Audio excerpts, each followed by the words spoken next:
Hi everyone, my name is Michael McGreevey and I'm part of the Conservation Finance team with the Blue Nature Alliance. In this video, I will walk you through the Blue Nature Alliance's methodology for identifying, prioritizing, and designing implementation roadmaps for financial mechanisms.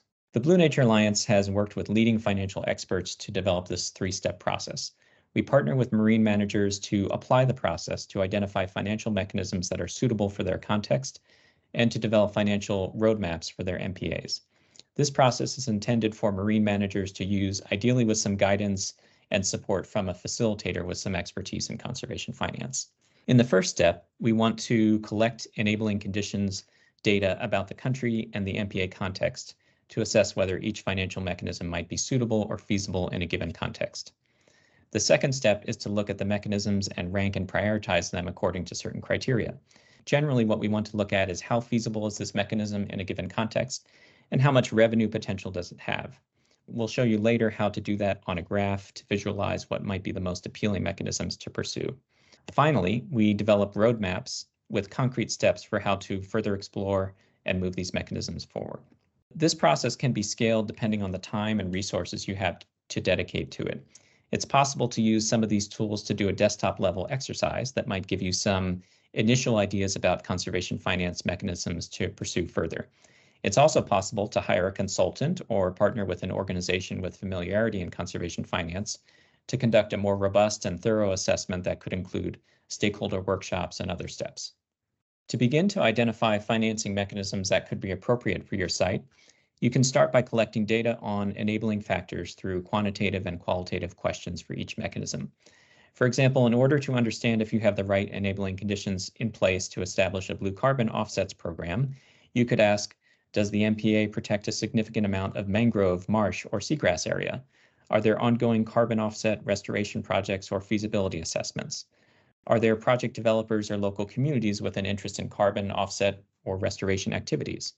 If the answer to two or more of these questions is yes, which is to say that some of the appropriate enabling conditions are present, then a blue carbon offset could be explored further as one potential mechanism.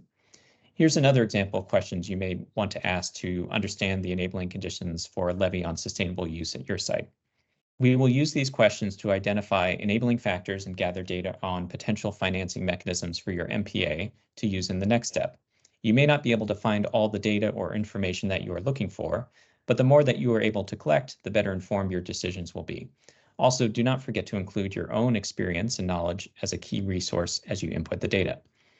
Other more general questions to consider: does the financing mechanism match well to the scale of the MPA? Which mechanisms match well to the stage of development of the MPA? How complex is the mechanism, and does that match with the necessary timeline and resources available for implementation? And what funding mechanisms are available or already being used in your country or region? Are there publicly announced commitments to expand conservation or protection? In step 2, you then aggregate all the data from these quantitative and qualitative questions. You can, if it's useful, develop a heat map like this one that gives you a sense of which mechanisms might be a good fit for each area that you're looking at. Darker colors represent a financing mechanism's higher potential for a specific site. This example is looking at 3 MPA sites from the Blue Nature Alliance's portfolio, the Seychelles, Palau, and Fiji, to give you a sense of the different levels of potential for mechanisms at different sites.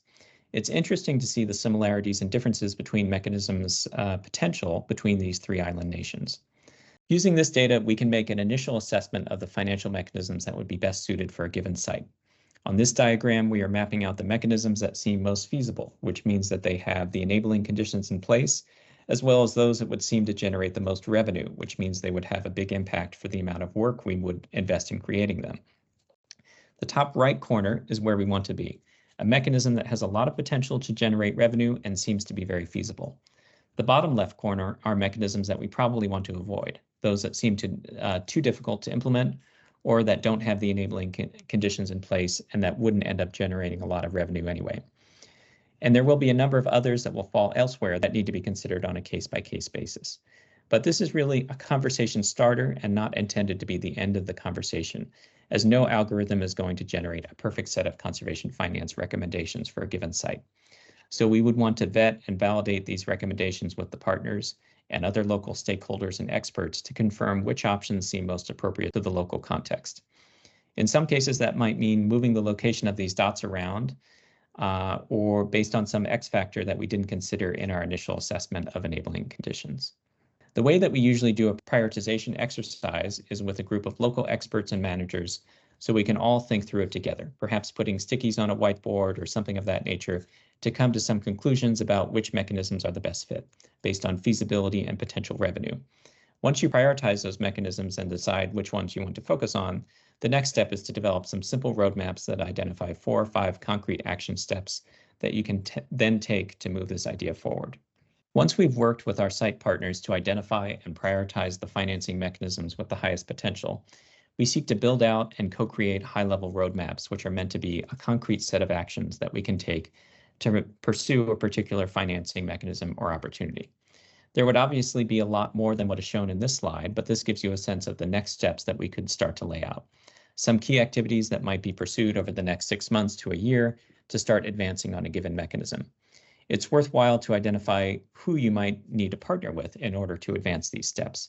Perhaps it is necessary to meet with government officials, to partner with organizations that have demonstrated an innovative mechanism before, or to hire a consultant with expertise in conservation finance to advance the process in other ways. And on this slide is an example of a roadmap for eco-taxes. We have outlined a series of actions here to pursue to establish eco-taxes in a site, such as estimating expected revenue and working to design how a collection mechanism might operate. We have also noted preconditions and potential next steps.